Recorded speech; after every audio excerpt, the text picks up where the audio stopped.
Hello, hello, hello, Think Tank. It is Eric, one half of the Think Tank. I am back with you. Listen, I had an amazing experience that I want to share. This past few days, this past weekend, I was at something called the Prosperity Economics Movement Summit. For those who don't know, it is it's specifically for advisors, wealth strategists who specialize in this space of creating wealth, building wealth outside of Wall Street using the infinite banking strategy and other strategies that really focus on, again, building wealth outside of Wall Street.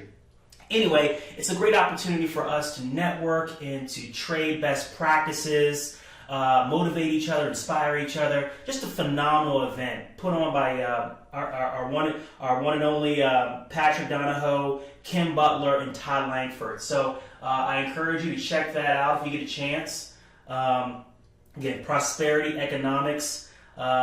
This website's Prosperity Peaks. Again, same difference. But anyway, I met a guy there when I was networking named Ken Green. Phenomenal guy, just a really good guy, funny guy too. Just one of those dry humor type of guys, engineer types. He has a podcast he just started called The Engineer of Finance. I highly encourage you to check it out. Let me bring it down here.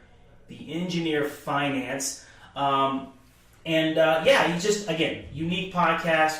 I think you'll love his personality. But check it out when you get a chance. Anyway, we're talking in the hallway, and he's telling me about this client he had who was using his policy for seller financing. And I know we probably have already talked about this, but I felt like I don't think we've talked about it in this regard, in this way. And so let me just share with you kind of what he explained to me and how it worked for him. And so basically what happened was one of his clients had a property that had a tenant in it, a rental property, and so the property had about a $29,000 mortgage balance left. And so the tenant, again, came up with it on his own. He said, why not? The tenant wanted to buy the property, but he didn't. I don't think he qualified for financing. And so the policy owner said, you know what? I've got enough of my policy to pay off the mortgage. Why not pay off the mortgage and take back the note? All right?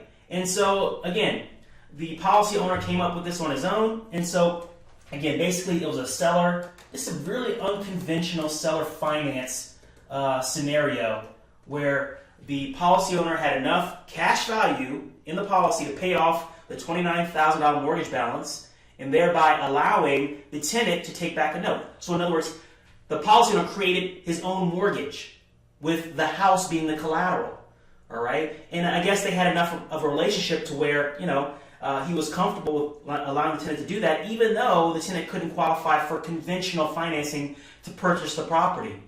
And so at that point, what are we getting here? So the policy owner was able to get a great tenant who he has a history with. I don't know what the terms were, whether it was a 20, 30, 10-year loan, or how much the mortgage was, or what interest rate it was. I don't know any of that. I just suspect that it was a win-win for both parties. And what else did the seller get? He got an opportunity to take that mortgage off his credit report, free up some space if he wants to buy another rental the conventional way with a mortgage on his credit. Okay, so he frees up his space, which of course affects his credit report. He is now the bank. So this is what we're talking about when we talk about being an infinite bank or having a banking system. In this case, he's actually become the bank. He's making a loan to his tenant, who's now a property owner, right? They draw up the paperwork, the promissory note, all that good stuff, make it official, and now your tenant is now a homeowner because of you. You've given that homeowner the opportunity to do that. So that's what the policy holder was able to do. What else? His policy, his cash value, again, let's not forget, his cash value is still growing as if he never touched it, okay? And so if he'd taken that $29,000 out of a savings account and paid off the property, that savings account money, the $29,000 would have, again, it would have been zero balance in the savings account. It would have lost the opportunity cost, the opportunity for it to have grown anywhere else, whether it be a stock or anywhere, right? And again, I've talked about this, but now he's dealing with a homeowner who doesn't have that tenant mentality. So it's no headaches, very little headaches involved there. So I wanted to share that with you guys. Again, a different way to do seller finance, but something that, again, was shared with me that I wanted to share with you guys. And so hopefully you got a lot of value out of that.